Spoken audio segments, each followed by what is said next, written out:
তোমাদের এই পিককের ভিডিওটা খুব পছন্দ হয়েছিল, তাই আমি কিছু টিপস অ্যান্ড ট্রিক্স তোমাদের সাথে শেয়ার করব।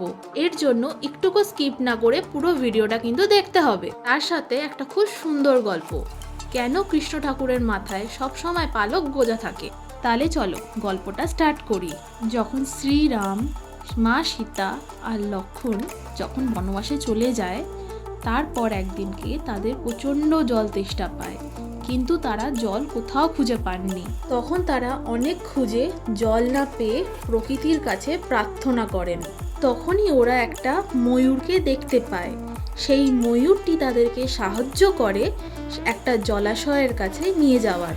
দেখো, তার আগে আমি তোমাদেরকে এটা বলে দিই, তোমরা যখন এই পাখনাটা তৈরি করবে তখন ট্রাই করবে ক্লেটাকে খুব পাতলা করে মাখিয়ে এরকম শেপ করে ওটার গায়ে লাগিয়ে দেওয়ার।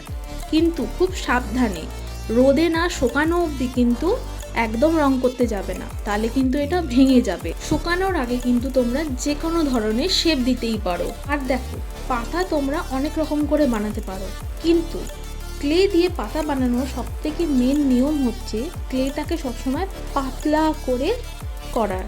কারণ হচ্ছে ক্লেটা তুমি যখন শেপ দেবে না, তখন সেটা সুন্দর একটা শেপ নেয়। আর ট্রাই করবে যেন কোনো স্কেল দিয়ে, তোমাদের সবার কাছেই বা অনেকের কাছেই স্কেলটা থাকবেই, আবার অনেকের কাছে এই ক্লে টুলগুলো নেই। তোমরা এই স্কেলটা ইউজ করতে পারো। এই স্কেল দিয়ে ঠিক এরকম করে করলে পাতাটাকে দেখতে খুব সুন্দর লাগে।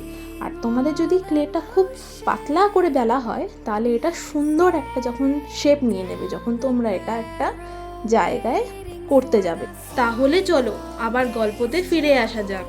যখন ময়ূরটি তাদেরকে জলাশয়ের কাছে নিয়ে যায়, তখন যেতে যেতে তার সব পাখা ফেলতে যায়, যাতে কিনা শ্রীরাম, সীতা আর লক্ষ্মণ চিনে ওই জলাশয়টার কাছে যেতে পারে। কিন্তু যেহেতু ময়ূরটি তার সব পালক ফেলে দিয়েছিল রাস্তায়, যাতে ওনারা চিনতে পারেন, তার জন্য লাস্টে এসে ময়ূরটি মারা যায়। ময়ূরটির এই বলিদানে শ্রীরাম খুব খুশি হন, তাই ময়ূরটিকে কোলে ধরে বলেন তার এই বলিদানে সে খুব খুশি হয়েছে। তখন শ্রীরাম বলে, পরের জন্মতে শ্রীরাম যিনি যেটা হবেন, তখন ময়ূরটির পালক তার মাথায় তিনি গ্রহণ করবেন। কারণ ময়ূরটি তার সব পালক ফেলেই তাদেরকে রাস্তা দেখিয়েছিলেন, তাই তার এই বলিদানে পরের জন্মে তিনি মাথায় পালক গ্রহণ করবেন। আর তার শ্রীরামের পরের জন্ম হচ্ছে শ্রীকৃষ্ণ, তাই শ্রীকৃষ্ণের মাথায় আমরা সবসময় ময়ূরের পালক গোজা দেখি। এই গল্পটা তো শেষ হয়ে গেল, কিন্তু তোমাদের ভালোবাসা আমার ভিডিওর প্রতি যেন কোনোদিনও শেষ না হয়। এইবার চলে আসি কিছু টিপস অ্যান্ড ট্রিক্সে। মনে রাখবে, সব সময় যখন তোমরা ক্লে ইউজ করবে, তখন ট্রাই করবে কোনো পুরনো পাউডার থাকলে সেটা দিয়ে মিক্স করার। তাহলে কি হবে, যেখানে সেখানে ক্লেটা শক্ত হয়ে যাবে না আর আটকেও যাবে না। আর তোমরা যদি কোনো ডিজাইন করতে চাও, তাহলে জায়গা বুঝে, আমি যেমন এইখানে খুব পাতলা করে ক্লেটাকে বেলেছিলাম, যাতে কিনা আমি বিভিন্ন ধরনের ডিজাইন করতে পারি। এক তো পাখাটার জন্য আমাকে খুব হালকা করে ক্লেটা বেলতে হয়েছিল, তাহলে আমি এটা খুব সুন্দর একটা ডিজাইন দিতে পেরেছি।